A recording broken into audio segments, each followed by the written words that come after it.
السلام علیکم ناظرین، میں ہوں بریرہ بٹ اور آپ دیکھ رہے ہیں B N T V. Operation swift retort دفاع وطن کے 3 سال مکمل آج کے دن بھارت کو منہ کی کھانی پڑی۔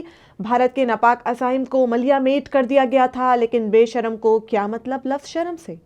ISPR نے اپنے ٹویٹ میں کہا ہے کہ آپریشن سوئفٹ ریٹارڈ دفاع وطن کے لیے افواج کی پیشہ ورانہ مہارت کا ثبوت ہے۔ پاک فوج کے شعبہ تعلقات عامہ کا کہنا ہے کہ آپریشن سوئفٹ ریٹارڈ مادر وطن کے دفاع کے لیے مسلح افواج کی پیشہ ورانہ مہارت اور عزم کا ثبوت ہے۔ آپریشن سوئفٹ ریٹارڈ کے 3 برس مکمل ہونے پر ڈائریکٹر جنرل ISPR کی جانب سے سوشل میڈیا پر ایک پیغام جاری کیا گیا ہے۔ 3 برس پہلے آج کے دن پاکستان کی مسلح افواج نے بھارتی مہم جوئی کا بھرپور جواب دیا تھا۔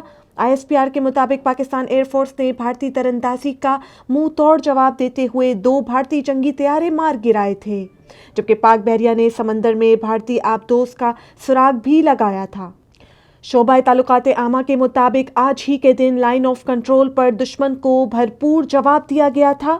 ISPR کے مطابق صرف ہتھیار یا تعداد ہی نہیں، قوم کا عزم اور مسلح افواج کی آپریشنل تیاری مشکلات کا سامنا کرنے میں کامیابی کا تعین کرتی ہے۔ فی الوقت کے لیے اتنا ہی۔ مزید خبروں سے جڑے رہنے کے لیے دیکھتے رہیے BN TV۔